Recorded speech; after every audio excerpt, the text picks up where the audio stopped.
लिख रहे हैं तो ये रेडियस ऑफ द ऑर्बिट कितना दिख रहा होगा, r प्लस h। तो यदि आप सर्कुलर पाथ चाहते हैं तो सर्कुलर पाथ चाहते हैं तो उसके लिए याद करिए, आपको पता है ना कि सर्कुलर पाथ के लिए v ऑर्बिटल कितना लिखते थे, √g m/r। और आपको ये भी पता है कि एस्केप करने के लिए क्या लिखते थे, √2gm/r। एस्केप वेलोसिटी भी याद आया। और आपने सोचो, ये ऑर्बिट जो दिखा ये सर्कुलर, और ये जो पाथ होता है ये होता है पैराबोला। पैराबोला जो है वो क्लोज्ड कर्व तो है नहीं, मतलब ये इनफाइनाइट पे चला गया, ऐसा होगा एस्केप वेलोसिटी से यदि प्रोजेक्ट किया होगा तो। और यदि ऐसे प्रोजेक्ट किया होगा जो कि velocity greater than escape velocity है, तब भी ये जाएगा इनफाइनाइट पे। लेकिन ये जो पाथ होगा या पाथ होगा हाइपरबोला, ये भी क्लोज्ड कर्व नहीं होता। अब दो कहानी बन रही है, उन्हें देखिए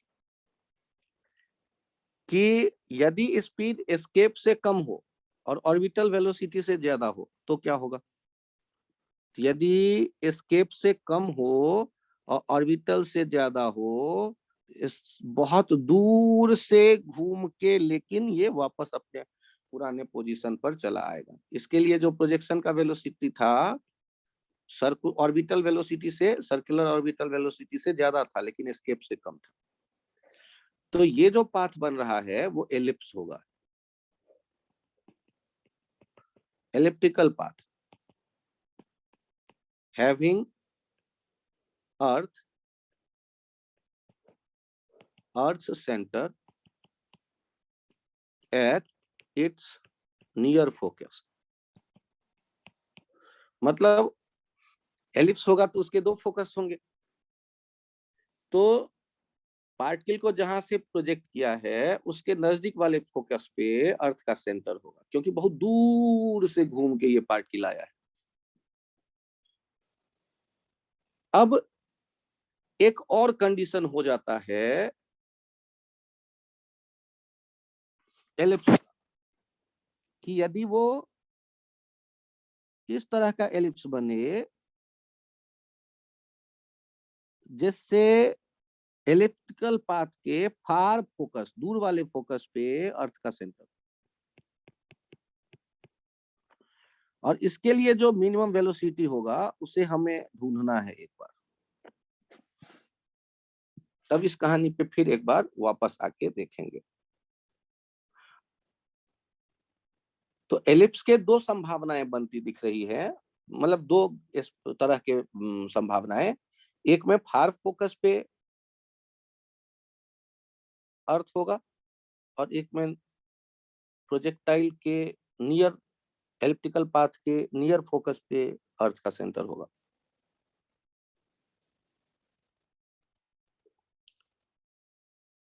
फिर से मैं एक बार बना के बताऊं, ये है अर्थ h हाइट से, ये r, ये h, और ये पूरा कह देते हैं radius of the orbit. Circular path का आपको पता है। इसके बाद पैराबोला का पता है। उसके बाद हाइपरबोला का पता किया आपने।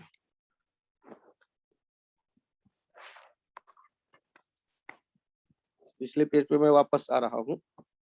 सर्कुलर के लिए आपको पता है किस स्पीड से प्रोजेक्ट करेंगे, √gm/r। यदि पैराबोला चाहते हैं तो √2gm/r, और यदि हाइपरबोला से इनफाइनाइट पे चला जाए चाहते हैं तो √2gm/r से ज्यादा। और यदि एस्केप और सर्कुलर ऑर्बिटल वेलोसिटी के बीच में वेलोसिटी है, सर्कुलर ऑर्बिटल से ज्यादा एस्केप से कम, तो एस्केप से कम है तो एस्केप तो नहीं कर पाएगा लेकिन बहुत दूर जाएगा और घूम के वापस आ जाएगा। तो ऑर्बिट सर्कुलर नहीं होकर के एलिप्स बनेगा, और उस एलिप्स के देखना ना नजदीक में, जहां से प्रोजेक्ट किया उसके नजदीक में अर्थ का सेंटर है, मतलब नियर फोकस पे अर्थ का सेंटर होगा। अब सर्कुलर का जो सर्कुलर वेलोसिटी, सर्कुलर ऑर्बिटल के लिए जो वेलोसिटी है under root GM by R, उससे यदि वहां एस्केप वाला देखना, वो कैपिटल आर मत लिखना, ये स्मॉल आर लिखना, क्योंकि आर हाइट से फेंका गया है, आर मतलब सेंटर के डिस्टेंस से फेंका गया है, वहां थोड़ा करेक्शन कर लेना पहले वाले डायग्राम में।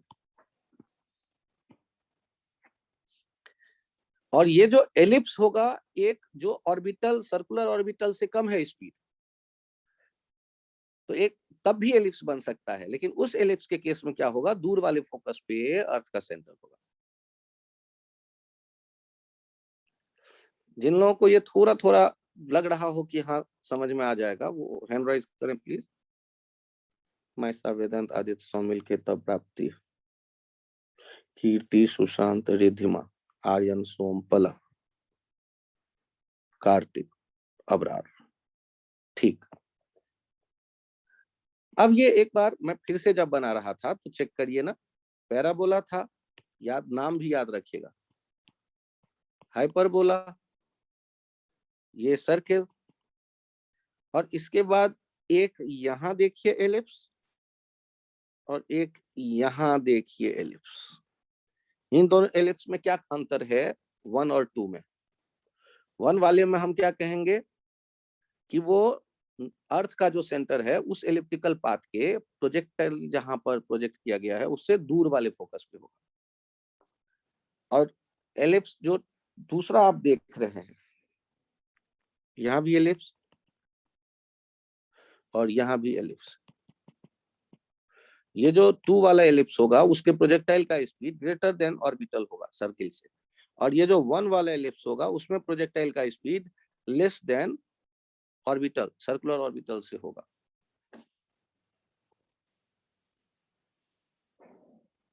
तो पाथ दिख रहे हैं, एलिप्स, सर्किल, पैराबोला, हाइपरबोला। और यदि कोई कहता है कि भाई मैं तो सीधे ऐसे थ्रो कर दूंगा, तो फिर हो जाएगा स्ट्रेट लाइन। यदि अर्थ की तरफ फेंक दो रेडियली तो स्ट्रेट लाइन बन जाएगा। तो किसी प्रोजेक्टाइल के बारे में हम सोच रहे हैं तो पाथ हो सकता है स्ट्रेट लाइन, एलिप्स, ऐसा एलिप्स जिसके फार फोकस पे अर्थ का सेंटर हो, सर्किल, फिर पैराबोला, फिर हाइपरबोला।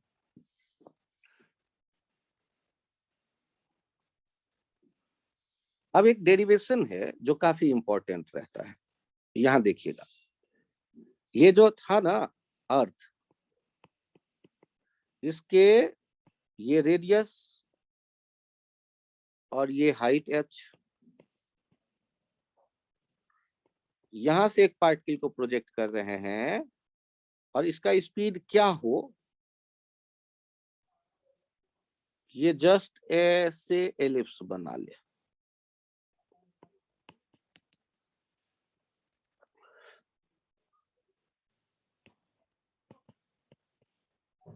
ये जिसके लिए ये जहां से प्रोजेक्ट किया वो एपोजी हो, और अर्थ को जस्ट बगल से गुजरा यहाँ, तो यदि ये मैं कहता हूं v और यहाँ स्पीड v डैश है, ये डिस्टेंस कितना है r, मास है सैटेलाइट का m, पार्टिकल का m, तो हमें ये v पता करना है, ऐसा एलिप्स बन जाए इसके लिए। ध्यान से देखना, यहां से यहाँ का डिस्टेंस क्या कहेंगे आप, small r, that is r plus h।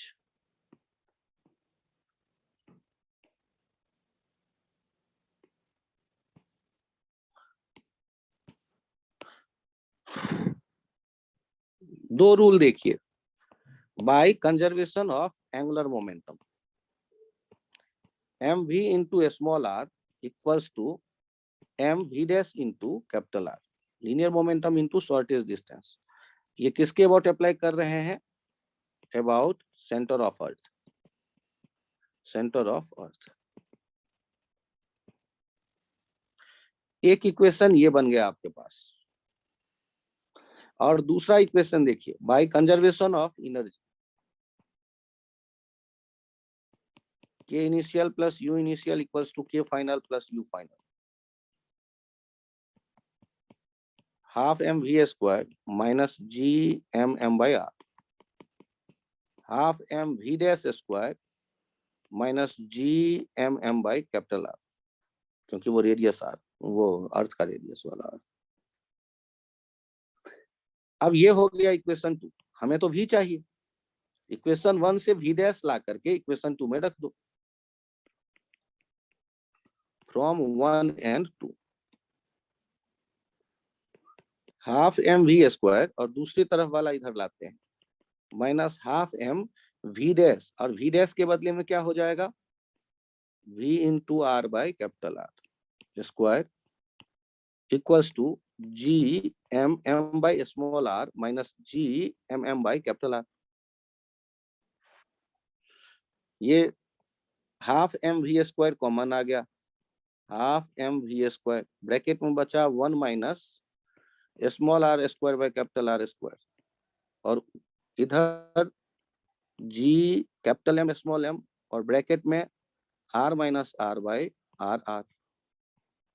आप लेफ्ट साइड से और राइट साइड से स्मॉल एम को भगा देते हैं, V square R square minus R square by R square, इधर लिखते हैं 2 G M R minus R by R are.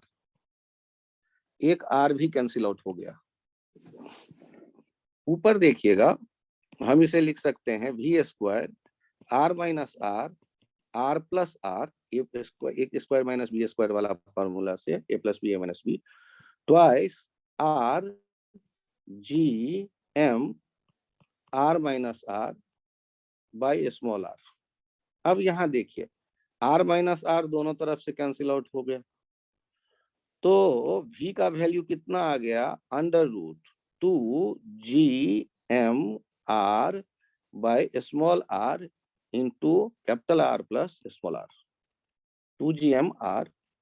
और ध्यान से देखना, यदि ऐसा हो जाए कि आपने प्रोजेक्ट किया हो अर्थ के सरफेस के ऊपर से ही एकदम टच करते हुए, और ये ऐसे ऑर्बिट में चक्कर लगाने लगे, तो यदि स्मॉल आर को कैपिटल आर के बराबर लगते हैं, तो ये जो वी का एलिप्स वाला दिख रहा था वो ऑर्बिटल हो जाता। तो चेक करके देखो, स्मॉल आर के बदले में। सर हाँ बताइए। सर, ये जो आपने रेड कलर से जो लास्ट स्टेप लिखा है वहाँ पे आर न्यूमरेटर में राइट साइड में कहाँ से आया है? हाँ, ये लेफ्ट साइड में एक बचा हुआ है ना आर, चेक करो तो यहाँ पे स्क्वायर कैंसिल आउट हुआ है ना, एक तो बचा हुआ है R. Yes sir, yes okay sir. इसको आप शिफ्ट करेंगे ना तो वो जाएगा, क्योंकि आर स्क्वायर को तो ये भी लिख सकते थे ना, आर इंटू आर। एक आर चला गया, एक आर तो बचा ही रहेगा ना। यस ये जो वेलोसिटी आ रहा है, इससे हम चाहें तो याद रख सकते हैं। 3 स्टार 5 स्टार नहीं दे रहा, बेसिकली ये दूर होता है, एक डेरिवेशन है ये, कि एलिप्टिकल पाथ हो और फार फोकस पे अर्थ हो, उसके लिए स्पीड क्या होगा। तो ये वो स्पीड है जिससे अर्थ को जस्ट टच करते हुए ये आया, और यदि इससे कम होता स्पीड, यदि इससे कम होता स्पीड, तो ये पीले वाले रास्ते से ये टकरा जाता जाके अर्थ से, और इससे ज्यादा होता स्पीड तो ये ग्रीन वाले रास्ते से थोड़ा दूर से चक्कर लगा करके एलिप्स बनाता।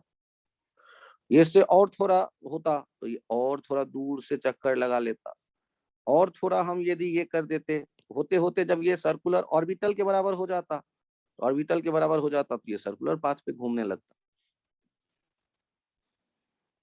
तो हम क्या याद रखें, हम ये याद रखते हैं कि ये लिमिटिंग स्पीड है, कि यदि इस स्पीड से कम रहेगा तो पीले वाला पाथ है, इलेक्ट्रिकल ही पाथ रहेगा, लेकिन जाके वो टकरा जाएगा अर्थ के सरफेस से, और इससे ज्यादा है तो थोड़ा बड़ा एलिप्स बनेगा, और यदि ऑर्बिटल के पास पहुंच गया तो फिर सर्किल हो जाएगा कंप्लीट।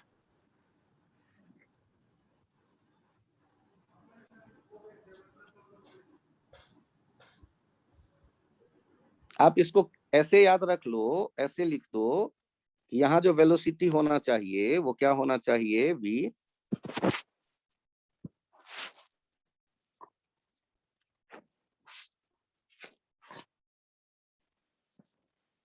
वो अंडर रूट, जैसे आप कहते थे ना सर्कुलर के लिए होता है capital under root capital G capital M by small R, circular orbit के लिए होता है।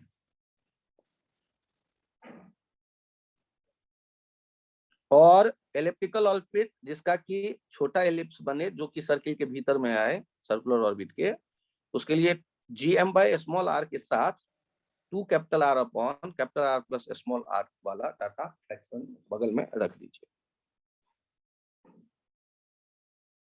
फिलहाल यहाँ पहले वाले चित्र में आ जाइए। वो जो देखा अर्थ को टच करते हुए एलिप्स बना रहा है उसका लिमिट भी पता चल गया आपको, और ये जो सर्कुलर है उसका भी पता चल गया। तो बीच के जो वैल्यूज होंगे, यहाँ जो ये भी तो एलिप्स बन सकता है, तो इनके लिए यदि हम कहते हैं वी डबल डैश, तो वी डबल डैश के वैल्यू के बारे में क्या कहेंगे, ये ग्रेटर देन होना चाहिए GM by R 2r by R plus R के, और छोटा होना या बराबर होना चाहिए या छोटा होना चाहिए under root GM by R के, सर्कुलर ऑर्बिट के, क्योंकि एलिप्स आप ढूंढ रहे हैं। तो एक बार मैं फिर से आपको याद दिलाऊं कि हमने जो डिराइव किया उस डाटा को मैं याद करने की कोशिश करता हूं कि आपको वो याद रहे कि ये आर और ये एच, ये आर, और यहां से प्रोजेक्ट किया आपने एक ऑब्जेक्ट को इस तरह से कि ये एलिप्स तो बने, लेकिन ऐसा एलिप्स बने कि जस्ट अर्थ को टच करते हुए यहाँ पहुंच जाए। और इसके लिए जो भी देखा हमने, ये देखा है under root G M by small R यहाँ से यहाँ तक का है जिसके लिए सर्कुलर ऑर्बिट होता है, लेकिन उससे जो यहाँ स्पीड होगा वो कम है, तो 2r upon R plus small R. तो ये जो रेड वाला फ्रैक्शन है ये एक से छोटा होगा, क्योंकि जो आर आप देख रहे हैं वो तो रेडियस ऑफ अर्थ से बड़ा है, ये बहुत कम करेंगे तो बराबर कर सकते हैं, तभी बाहर रहेगा पार्टिकल। तो ये 2r by capital R plus small R वाला जो टुकड़ा है फ्रैक्शन है वो एक से छोटा होगा, तो जीएम बाय आर के साथ एक फ्रैक्शन आ रहा है। मतलब आप ऐसे सर्कुलर ऑर्बिट को देखते हैं और एलिप्स देखते हैं, तो इसके बीच में जितने भी एलिप्स बनते होंगे, इसके बीच में जितने भी एलिप्स बनते होंगे, उन सब का जो वैल्यू होगा वेलोसिटी भी, ये प्रोजेक्शन का वेलोसिटी भी, वो भी क्या लिखेंगे, ये इधर जो आ रहा है GM by R 2r by R plus R, इससे बड़ा या बराबर, और under root GM by R से छोटा। मैं फिर से आपको याद करवाऊं कि यदि कोई अर्थ के सरफेस से आप प्रोजेक्टाइल को हॉरिजॉन्टल डायरेक्शन में प्रोजेक्ट करते हैं एच हाइट से, तो इनके बारे में कंडीशंस देखिए। ये इधर वाला एलिप्स, एक तो सर्किल,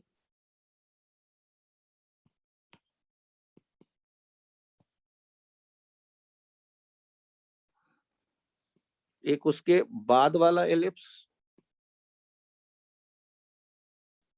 एक हाइपरबोला, एक पैराबोला और एक हाइपरबोला। पैराबोला टू इनफाइनाइट और ये हाइपरबोला टू इनफाइनाइट, और यहाँ पर आया होगा एक एलिप्स और।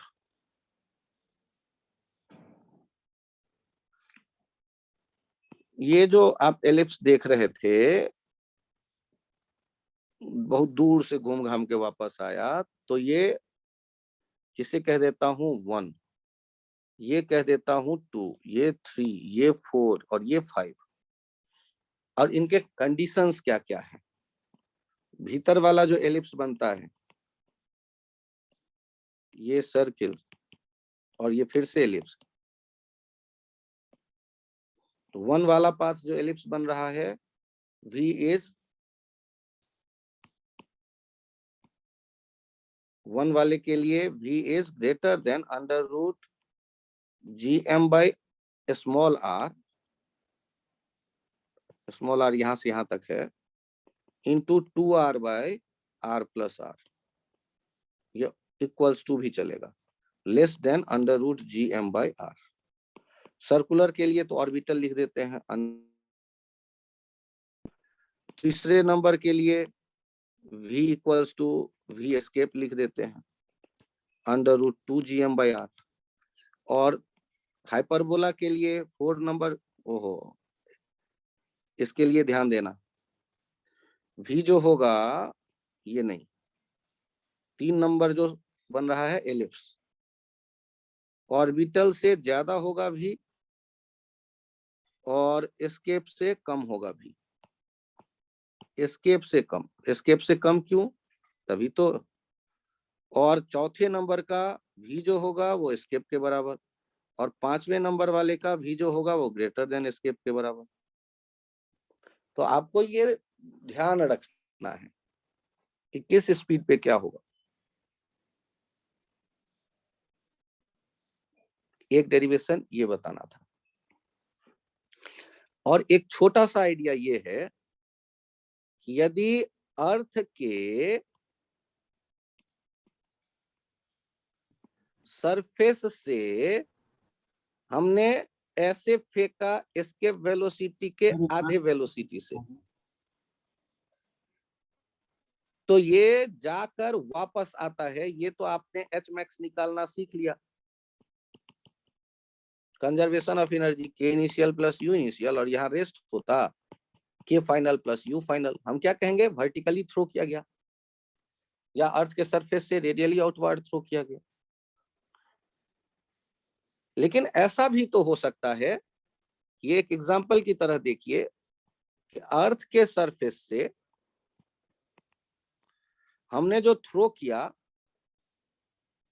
वो थ्रो किया है रेडियली आउटवर्ड नहीं थ्रो किया, वहां से 30 डिग्री के एंगल पे एस्केप वेलोसिटी के आधे स्पीड से थ्रो कर दिया, वर्टिकल से 30 डिग्री पे। तो आपसे पूछा गया कि ये एस्केप करेगा कि नहीं, एस्केप से आधी स्पीड है, एस्केप तो कतई नहीं करेगा। तो ये ऐसे मुड़ करके वापस अर्थ पे जरूर आएगा। तो अर्थ के सेंटर से ये मैक्सिमम सेपरेशन क्या होगा, आज मैं ये जानना चाहता हूं। तो यहां ध्यान रखिएगा कि जब ये यहां से भी गुजरेगा तो वेलोसिटी कुछ ना कुछ तो होगा जरूर, और जब मैक्सिमम हो जाएगा अर्थ के सेंटर से डिस्टेंस, तो वहां जो वेलोसिटी एंगल बना रहा होगा वो 90 डिग्री। यदि 90 से ज्यादा एंगल बनाता तो v डैश का एक कंपोनेंट अर्थ से और दूर ले जाता पार्टिकल, 90 से कम बनाता तो नजदीक आ रहा होता पार्टिकल, 90 बना रहा है तो ये मैक्सिमम सेपरेशन है।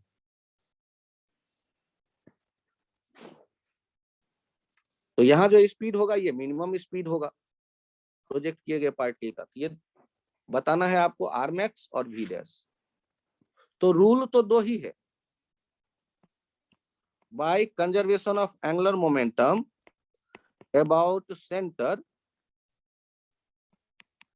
Of the earth. ध्यान से देखिए, एम वी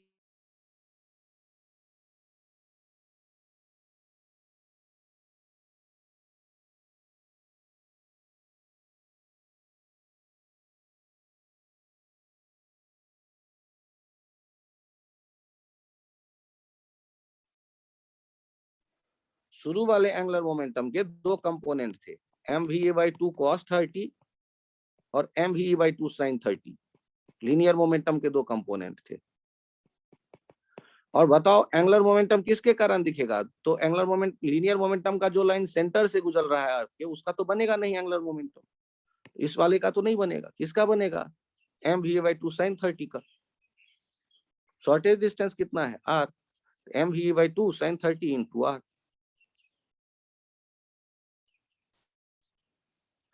और दूसरा इक्वेशन क्या लिखेंगे, by conservation of energy, k initial plus u initial equals to k final plus u final।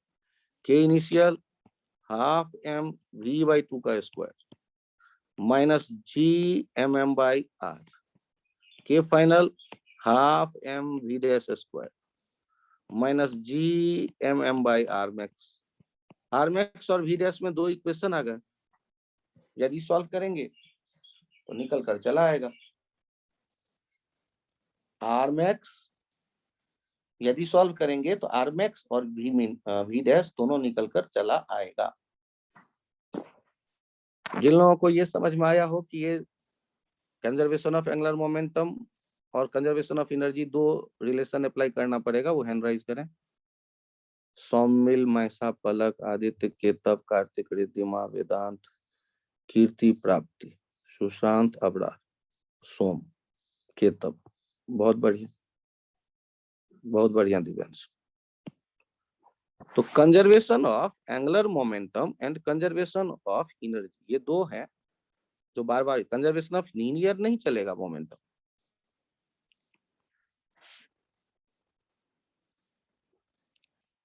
अब मैं आपको समझा देता हूं एक बाइनरी स्टार सिस्टम का कंसेप्ट। देखिए, दो स्टार हैं m मास वाले, और दोनों एक दूसरे को अट्रैक्ट करता हुआ सर्कुलर पाथ पे घूमते दिख रहे हैं। अब मेरे मन में विचार आता है कि इन बाइनरी स्टार सिस्टम में वेलोसिटी क्या होगा इनका। बाइनरी माने दो, उसमें ये केस 1 है जहां m1 m2 बराबर है। तो यदि एक्सटर्नल कोई फोर्स नहीं है तो सेंटर ऑफ मास अपने जगह से नहीं हटना चाहिए, और सेंटर ऑफ मास होगा दोनों के बीच में। तो यदि दोनों के बीच का सेपरेशन हो d, तो यहां से यहां तक भी होगा d/2 और यहां से यहां तक भी होगा d/2, दोनों के एक जैसे रेडियस, और सिमेट्री से दोनों का वेलोसिटी भी एक जैसा। तो ये जो चक्कर लगा रहे होंगे तो किसी एक स्टार के लिए, for any one star, F centripetal equals to mv square by r, gmm by d square equals to m v orbital square by d/2। एक m तो चला गया, gm by d, एक d भी चला गया, gm by d equals to 2v0 square, या v0 हो गया under root gm by 2d। तो आपको ऑर्बिटल वेलोसिटी निकालना पड़ा, तो किसी एक स्टार के सर्कुलर मोशन का आपने जिक्र कर लिया, f सेंटीमीटर mv स्क्वायर का, तो v निकल के चला आया, v ऑर्बिटल।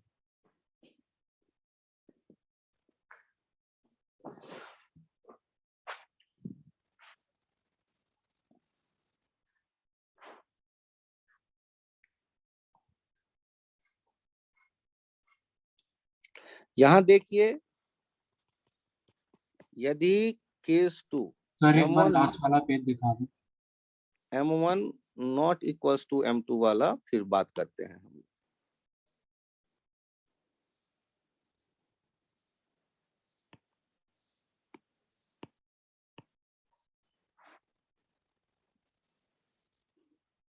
फिर चेंज करूं? Thank you sir. ये देखिए कि यदि मास बराबर ना हो,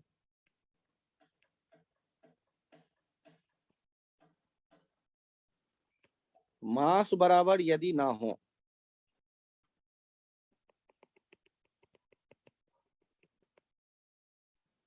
तब भी तो ऐसा हो सकता है कि ये एक दूसरे को अट्रैक्ट करते हुए चक्कर लगाते दिखे। यहाँ कुछ है नहीं,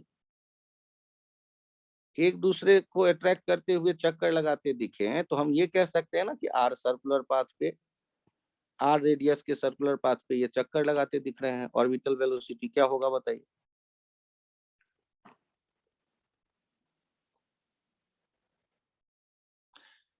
तो सिमेट्री के कारण इनके हर एक की स्पीड एक जैसी होगी, और सिमेट्री के कारण इनमें जो एंगल दिख रहा होगा 120 120 120 डिग्री दिख रहा होगा, सर्कुलर पाथ दिख रहा है।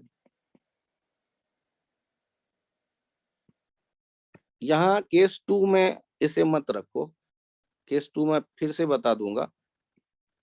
यहाँ देख रहे हैं टर्सरी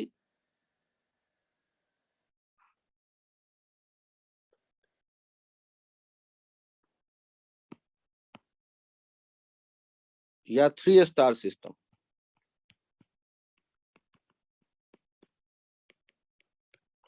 थ्री स्टार सिस्टम में हमने देखे सारे मास एक जैसे, सिमेट्रिकल 120 डिग्री के आर सर्कुलर पाथ पे चक्कर लगाते।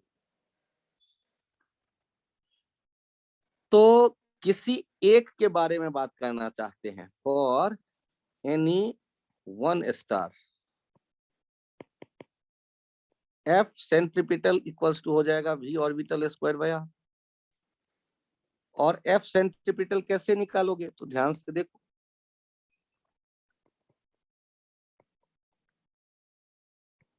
ये सर्कुलर पाथ पे है ना स्टार्स,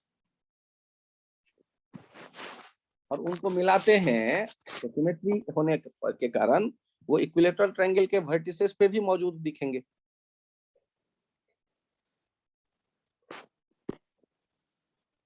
सोचो यदि ये आर है तो यहाँ पर ये भी होगा आर कॉस 30,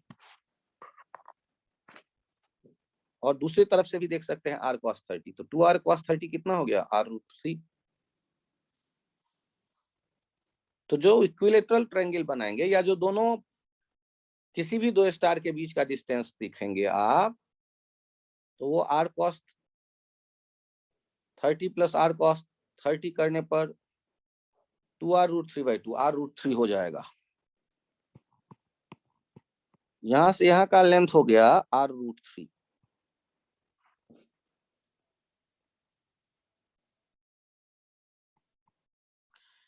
यहां से यहां का लेंथ यदि r√3 हो गया, तो अब क्या करना है हम लोगों को,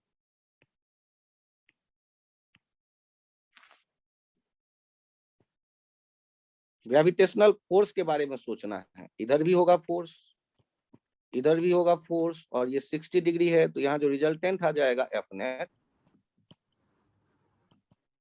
ये हो जाएगा f√3 √f² plus f² plus twice f cos 60 हो जाएगा √3f², ये हो जाएगा f√3। और f क्या लिखते, gm² अपॉन r√3 का स्क्वायर इंटू √3। और ये जो f नेट आता किसी एक पे भी देखेंगे उतना ही दूसरे पे भी आएगा, उतना ही तीसरे पे भी आएगा, और यही एफ नेट एफ सेंट्रीपिटल का काम करेगा।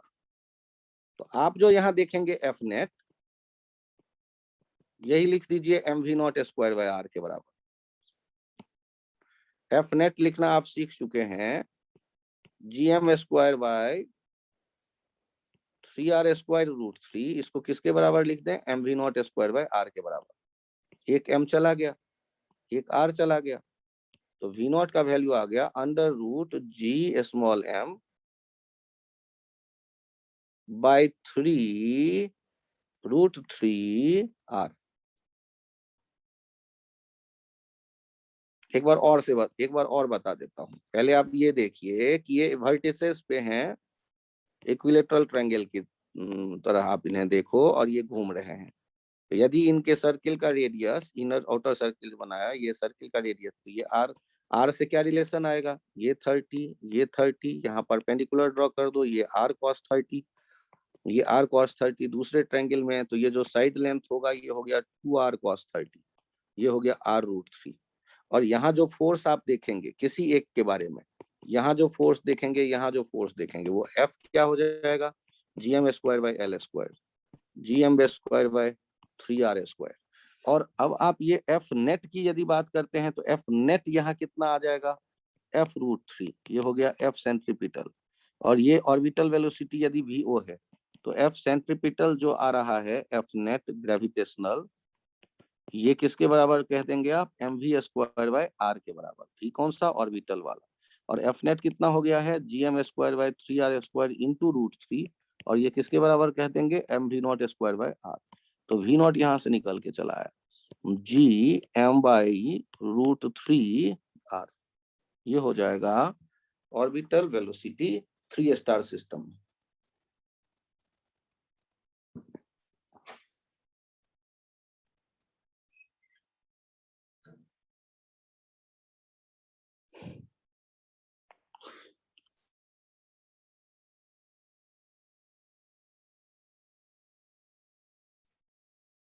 हर एक का एक जैसा होगा ड्यू टू सिमेट्री।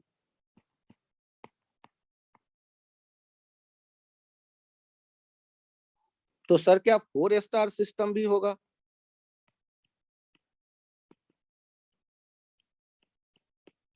चेक करके देख लो।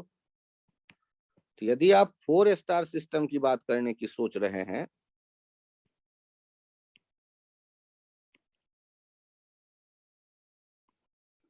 तो इनका रेडियस देख लेते हैं r। तो साइड हो गया r√2 r√2। ग्रेविटेशनल फोर्स हो गए एट्रैक्शन एट्रैक्शन एट्रैक्शन। ये F और ये F डैश। तो किसी एक का नेट वैल्यू देख लो F डैश प्लस F√2 और ये हो जाएगा mv0² bye r। F dash क्या लिखते gm² बाय 2r का स्क्वायर और F क्या लिखते gm² बाय r√2 का स्क्वायर और इसके साथ रूट और ये किसके बराबर कर देते mv0² बाय r।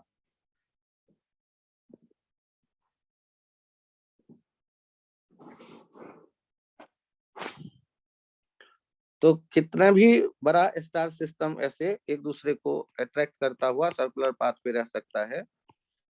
सिमेट्रिकल होगा तभी ये पॉसिबल हो सकता है। तो मोस्टली 3, 4, 5 स्टार सिस्टम में मास सेम रहता है। 1 स्टार में भी हमने अभी 2 स्टार में भी हमने अभी सेम ही लिया है मास।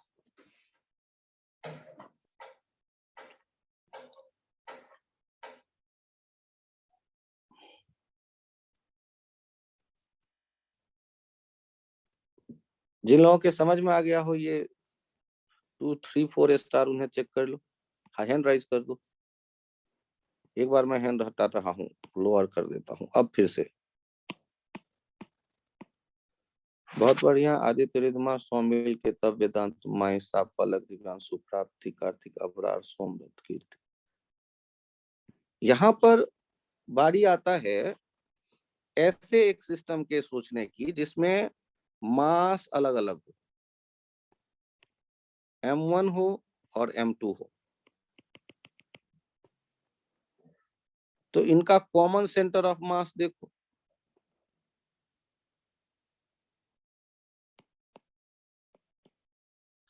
तो इनका जो मूवमेंट हो रहा होगा सर्कुलर पाथ पे उसकी खासियत आप देखना चाहो तो समझो। है तो सर्कुलर पाथ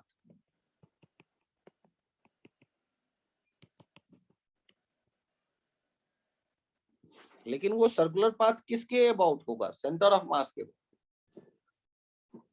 यहां जब ये इधर आता होगा इधर छोटा वाला पार्टिकल m1 m2 वाला यहां आ जाता होगा। जब ये यहां आता होगा तो ये यहां आता होगा। आप चेक करो अब। लेकिन दोनों का जो घूमने वाला ओमेगा होगा वो ओमेगा एक जैसा होगा। तो v2 लिखते ओमेगा r2 और v1 लिखेंगे ओमेगा r1। और r1 r2 क्या होता? r1 इसका रेडियस यहां से यहां और r2 यहां से यहां। इन दोनों स्टार के बीच का डिस्टेंस यदि d दिया गया है तो आप ध्यान रखते r1 प्लस r2 क्या हो जाता? d।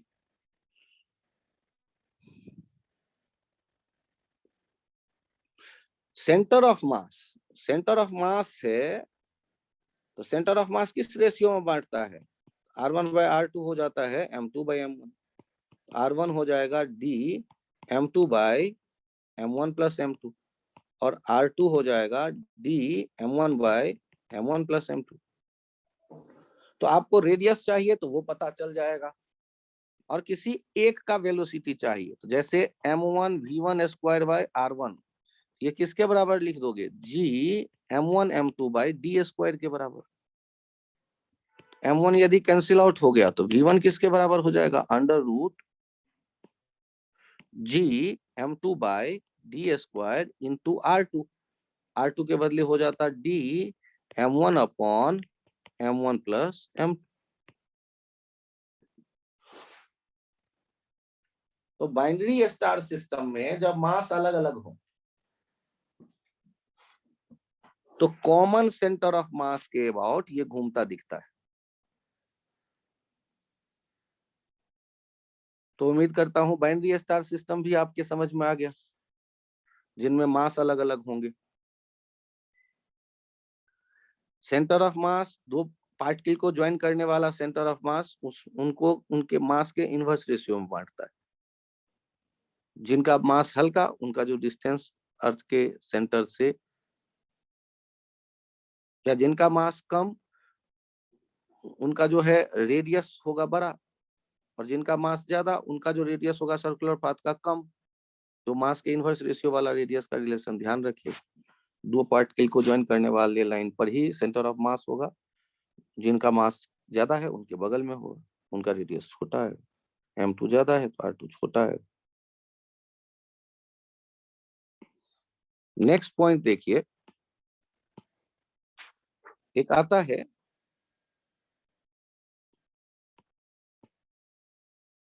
Self potential energy.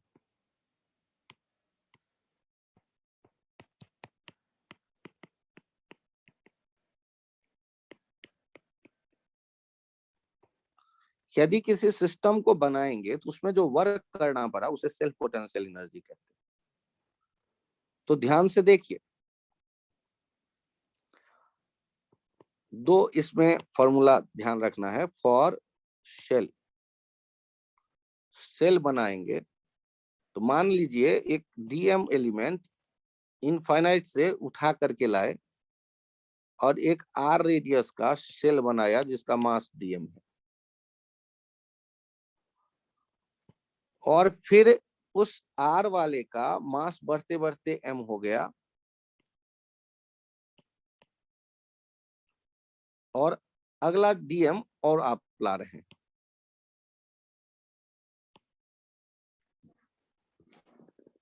तो इसको यहां से यहां लाने में जो वर्क करना पड़ रहा है, इसी वर्क को इंटीग्रेट कर देंगे तो ये वर्क हो जाएगा gain in potential energy. Initial final, initial 0 था, तो ये यू फाइनल हो जाएगा। तो यू कैसे देखेंगे, वर्क को कैलकुलेट करेंगे और उसका समय से। वर्क कैसे कैलकुलेट करेंगे, तो gain in potential energy. Gain in potential energy, gain का मतलब minus GM/R। Potential, gain in potential energy, ये फाइनल है और ये इनिशियल। ये माइनस GM/R है, ये है U, ये DU कह देते हैं इसे।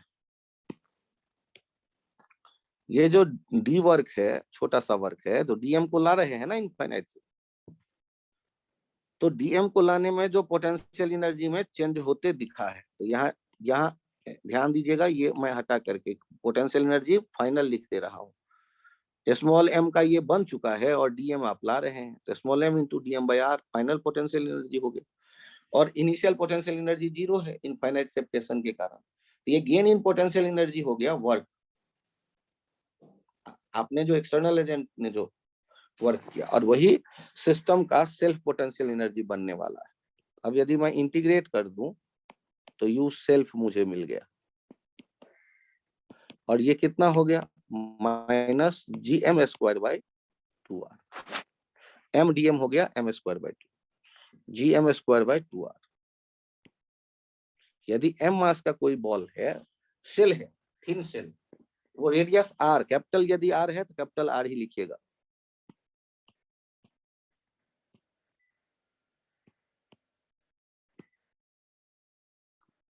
कैपिटल R है तो कैपिटल R ही लिखिएगा।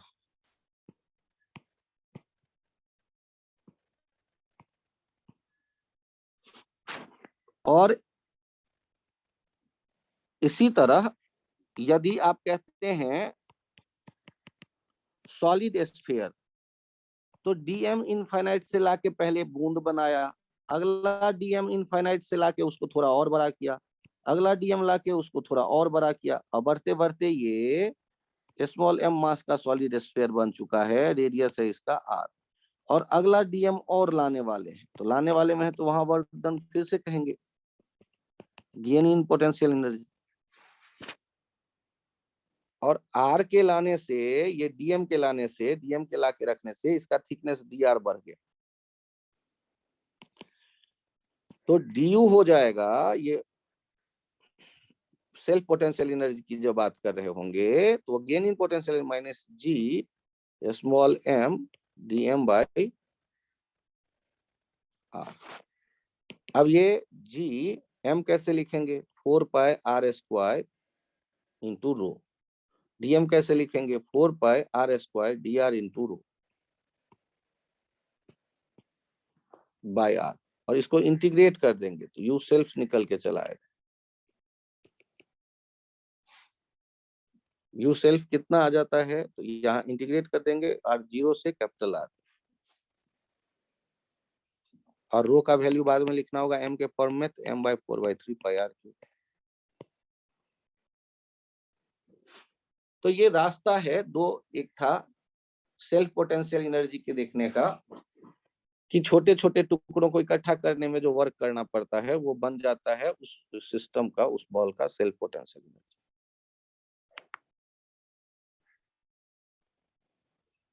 ये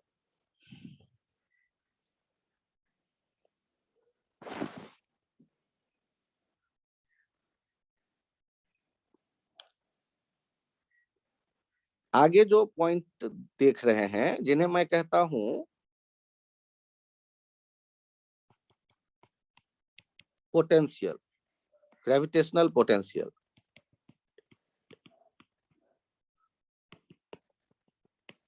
it is minimum work done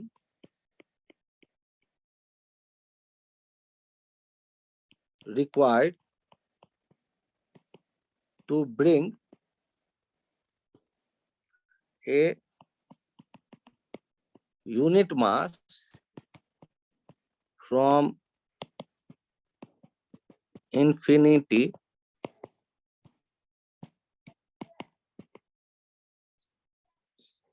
to a point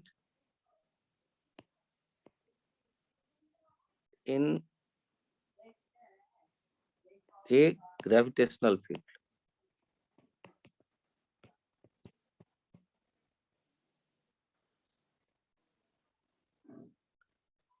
Point in a gravitational field. आप यदि इनफाइनाइट से 1 kg को उठा करके लाते हैं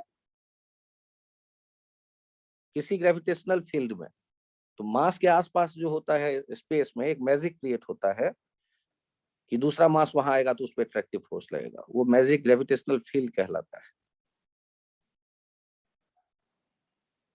अब यदि मैं बात करूं एक ऑब्जेक्ट के जो कि m1 मास का है, पॉइंट मास मान के चलो, और उसके r डिस्टेंस पे पोटेंशियल, ग्रेविटेशनल पोटेंशियल कितना होगा, vg कितना होगा, ग्रेविटेशनल पोटेंशियल, इसके लिए सिंबल v यूज कर लेते हैं या vg यूज कर लेते हैं। तो आप क्या कहोगे कि इनफाइनाइट से 1 kg को उठाओ और यहां लाओ धीरे धीरे, तो जो वर्क डन होगा वही पोटेंशियल, वही बन जाएगा ग्रेविटेशनल पोटेंशियल, वर्क डन।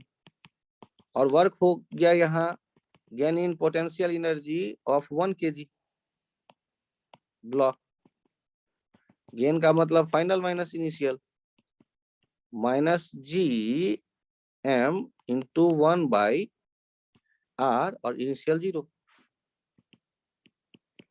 तो minus G M by R. तो ये किसी पॉइंट मास एम के आर डिस्टेंस पर यदि मुझे चाहिए ग्रेविटेशनल पोटेंशियल, तो उसका फाइनल कितना होगा 1 kg का m के साथ, minus G M M 1 by R. और इनफाइनाइट पे क्या होगा इनिशियल, तो 0, क्योंकि सेपरेशन इनफाइनाइट है। तो potential energy per unit mass को पोटेंशियल कह दे रहे हैं, ऐसे आप देख सकते हैं। पोटेंशियल एनर्जी देख लो और उसको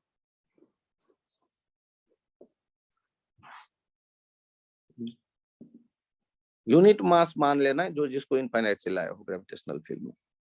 और इसका सुपरपोजिशन प्रिंसिपल होता है, वो क्या कहता है कि यदि कई पार्टिकल हैं और यहाँ पर मुझे पोटेंशियल चाहिए, तो हम m1 का अलग, m2 का अलग, m3 का अलग, m4 का अलग। यहाँ यदि पोटेंशियल चाहिए तो v कैसे लिखेंगे, ये सुपरपोजिशन यूज करते हैं। v equals to v1 plus v2 plus v3 plus v4 minus G m1 by r1 minus G m2 by r2 minus G m3 by r3 minus G m4 by r4। ये superposition कहलाता है। जितने particle हैं उन सब का अलग अलग किसी पॉइंट पे आपको पोटेंशियल चाहिए, तो अलग अलग आप पोटेंशियल कैलकुलेट कर लो और फिर उनका स्केलर सम कर दो। तो ये भी ध्यान रखना, potential is a scalar quantity, is scalar quantity. और यूनिट क्या हो गया, ऐसा यूनिट इज जूल पर KG, energy per unit mass. Unit mass को इनफाइनाइट से लाने में जो वर्क करना पड़ा, तो किसी पॉइंट पे potential energy per unit mass देखते हैं, वो पोटेंशियल कहलाता है। सर आपने ऐसा यूनिट क्या लिखा था? पोटेंशियल किसके बराबर देख रहे हैं, पोटेंशियल देख रहे हैं ये जो work done per unit mass आप करते हैं, ये टेस्ट मास को लाते हैं इनफाइनाइट से, उसमें जो वर्क हुआ उसको मास से डिवाइड कर देते हैं। तो ऐसा यूनिट क्या हो जाएगा, जूल पर केजी। ऐसा यूनिट ऑफ पोटेंशियल, ऐसा unit of gravitational potential, potential is joule पर KG. It is a scalar quantity.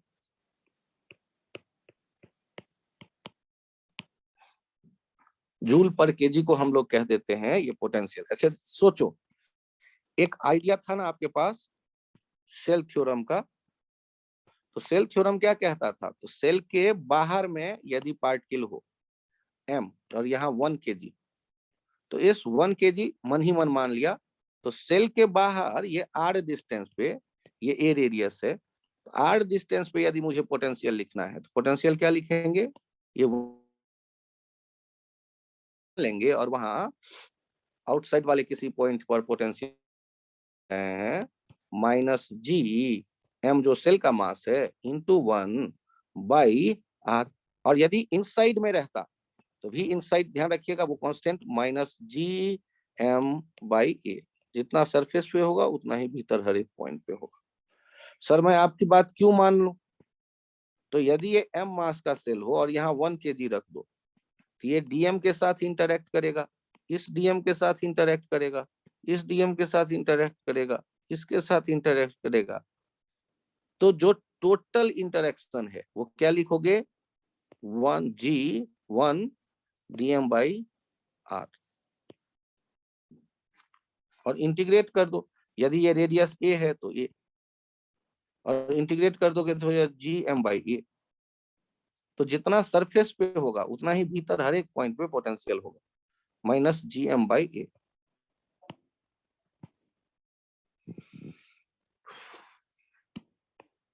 छोटा छोटा डीएम लेके उन सब का पोटेंशियल लिखकर इंटीग्रेट कर दिया, तो minus G DM by A, minus G DM by A तो कॉमन नहीं है, जी कॉमन नहीं है, माइनस और डीएम का इंटीग्रेशन एम हो गया, पूरा सेल का मास। तो यदि पोटेंशियल सेल का देख रहे हैं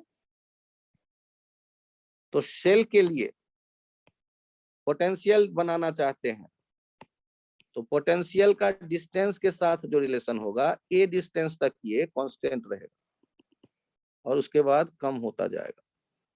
कांस्टेंट कितना होता है, तो माइनस जी m जो इस सेल का मास है बाई ए।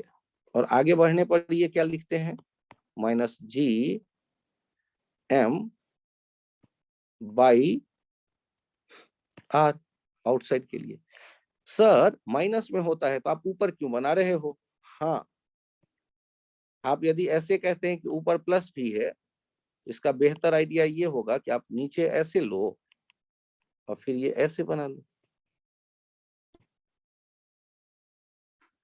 निगेटिव में रहने दो, माइनस जी एम बाई ए वाला पोजीशन सेंटर से सरफेस तक एक जैसा और आगे कम होने लगा।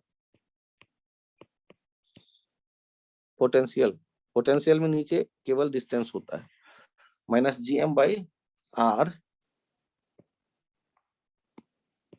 निगेटिव है तो ऐसे लिख दें, इसको छोड़ सकते हैं आप चाहें तो।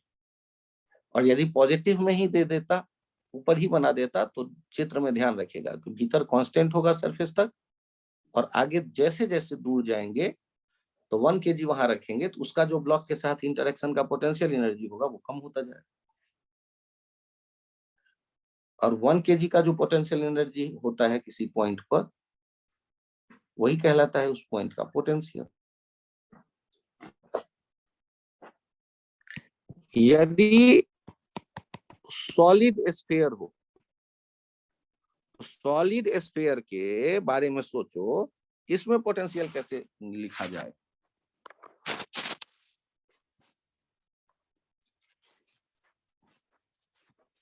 ये तो बड़ा लफड़ा वाला हो गया,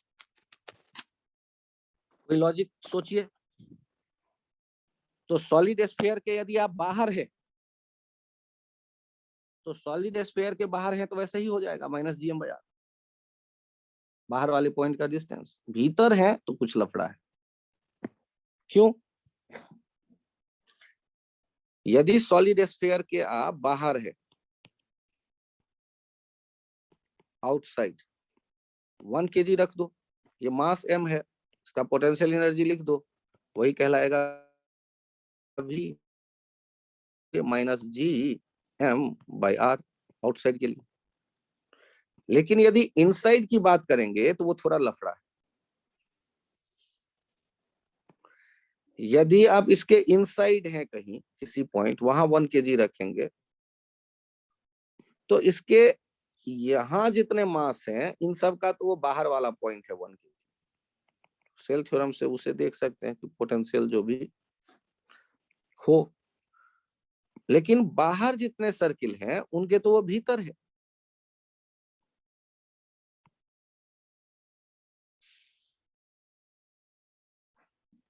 वन केजी का ब्लॉक एक रख दिया, ये अर्थ है बड़ा सा एक, या कोई ब्लॉक है बड़ा सा सॉलिड स्फीयर,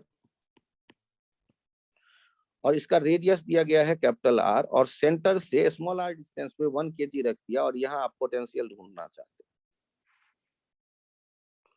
तो ग्रीन वाले के कारण कितना होगा वो देखिए, minus G M green M dash यदि कह देते हैं बाई आर, और बाहर वाले जितने होंगे D M double dash, D M triple dash, D M 3 times dash, इन सब सेल के वो भीतर है। इंटीग्रेट कर देंगे ऐसे, माइनस जी डी एम को ही निकालेंगे बीच का,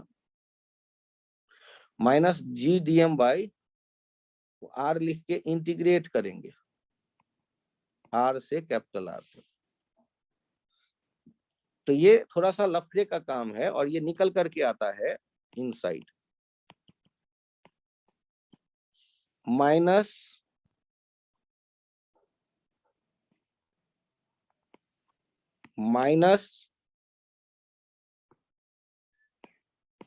जी, वो डेरिवेशन में अभी मत इन्वॉल्व हो आप ज्यादा, डेरिवेशन सोचने का बेसिक रास्ता मैं बता दे रहा हूँ। ग्रीन वाला स्फीयर के बाहर है 1 kg, तो ग्रीन वाले का पूरा एक साथ पोटेंशियल लिख सकते हैं, और ग्रीन ब्लू वाले जितने लाइन आपने बाहर बाद में खींचे उन सब के भीतर है 1 kg, उन सब के अलग अलग का जो मास होगा डीएम डीएम डीएम, उनके अलग अलग के रेडियस जो होंगे, उसके कारण जो उसके सरफेस पे होगा पोटेंशियल उतना ही भीतर हर एक पॉइंट पर मानना पड़ेगा।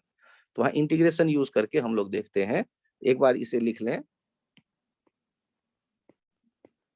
3r² माइनस r², ये हो जाता है इनसाइड के लिए।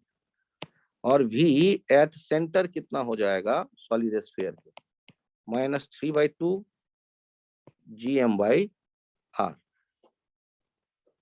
v आउटसाइड क्या होगा, v आउटसाइड हो जाएगा -gm/r², r स्क्वायर नहीं, r सिंपली। तो आपको ध्यान देना है कि सॉलिड स्फीयर का जो ग्राफ बनता है पोटेंशियल वाला सॉलिड स्फीयर का, तो सबसे ज्यादा सेंटर सबसे नीचे -3/2 या -1.5 gm/r, फिर ये कम होता है सरफेस पे आ गए -gm/r, और फिर ये ऐसे कम होता जाता है इनफाइनाइट पे जाके 0 हो जाएगा। सर वो जो ग्राफ था फॉलो का क्या था, फॉलो में कांस्टेंट था सरफेस तक और उसके बाद कम होने लगा था। तो पोटेंशियल है जूल पर केजी, लेकिन इसका ज्यादा यूज यहाँ नहीं होता 11th में। 12th में जब इलेक्ट्रोस्टैटिक्स पढ़ते हैं वहां जो पोटेंशियल होता है उसका बहुत ज्यादा यूज किया जाता है। और वर्क पावर एनर्जी में एक टॉपिक था delta U equals to negative of work done by conservative force. तो ये जो ग्रेविटेशनल पोटेंशियल एनर्जी का चेंज लिख रहे होंगे, तो ग्रेविटेशनल पोटेंशियल एनर्जी का चेंज डेल्टा यू भी आप लिख सकते हैं F conservative into D R. तो एफ कंजर्वेटिव हो जाता है D U by D R. यदि यू पोटेंशियल कुछ दिया गया हो तो D U by D R से minus D U by D R से कंजर्वेटिव फोर्स निकलकर चला आता है। तो आज का कहानी यहीं तक रखते हैं। इनमें जो पोटेंशियल पर आपका कॉन्फिडेंस बढ़ेगा वो बढ़ेगा जब हम इलेक्ट्रोस्टैटिक्स पढ़ेंगे, वहां जो पोटेंशियल आप सीखेंगे। और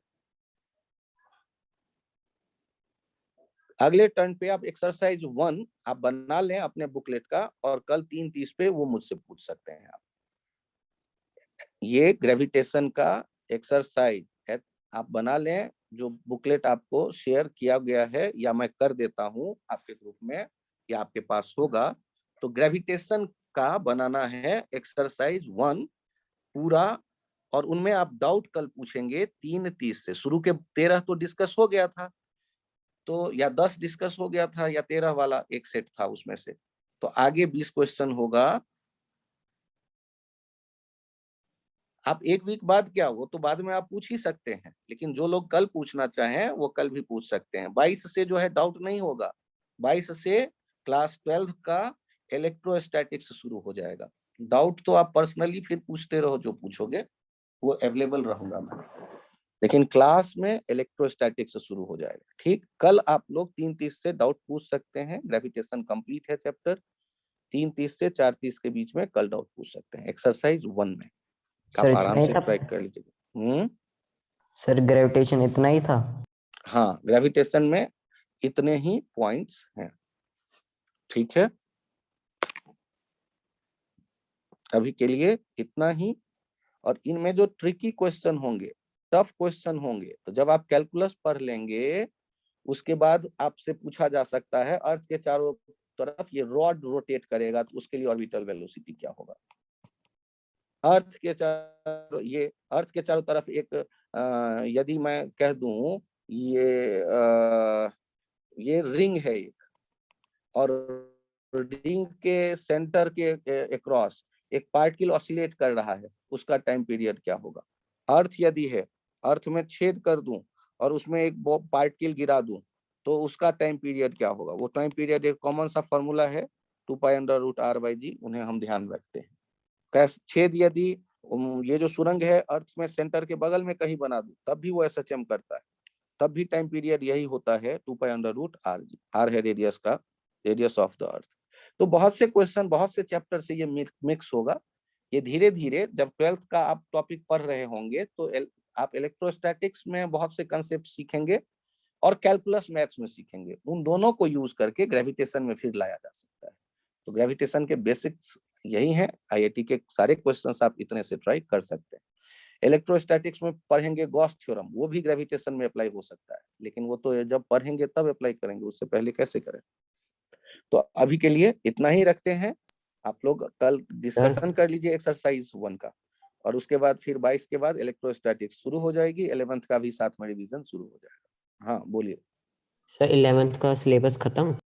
हाँ 11th का सिलेबस खत्म, और इंस्ट्रूमेंट जो रहता है वो 12th में भी एक बार हम लोग पढ़ते हैं, एरर एंड इंस्ट्रूमेंट। तो जो 11th के कुछ नए बच्चे होंगे बाद वाले बैच के, उनको एरर एंड इंस्ट्रूमेंट का मैं शेयर तो कर दूंगा अभी पीडीएफ एक, लेकिन 12th में बाद में भी एक बार और वो पढ़ाया जाएगा। 12th के आप टॉपिक का नाम लेना शुरू करिए। काइनेमेटिक्स हो गया, थर्मोडायनामिक्स हो गया, इलास्टिसिटी हो गया, फ्लूइड मैकेनिक्स हो गया, वेव हो गया। तो यही से बनता है ना 11th। और कोई चैप्टर याद आ रहा हो तो बताइए। कोई चैप्टर याद आ रहा हो तो बताएं please. Kinematics, NLM, work power, centre of mass collision momentum, rotation, SHM, gravitation, elasticity, surface tension, viscosity, thermal expansion, calorimetry, heat transfer, KTG, thermodynamics, आगे आते हैं sound wave, wave on string,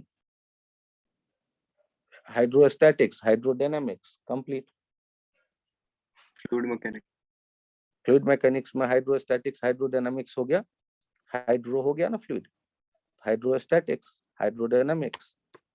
और ये सारा धीरे धीरे 12th में जब आप रहेंगे तो 12th के टॉपिक चलेंगे, और 11th के ज्यादा टॉपिक है तो उनको भी साथ में डीपीपी के थ्रू रिवीजन में रखेंगे हम लोग, ये शुरू से ही कोशिश करेंगे। आप ग्रेविटेशन के एचसी भी कर सकते हैं, ठीक है, लेकिन कुछ क्वेश्चंस में कैलकुलेशन बड़ा लेंदी मिलेगा तो घबराइएगा।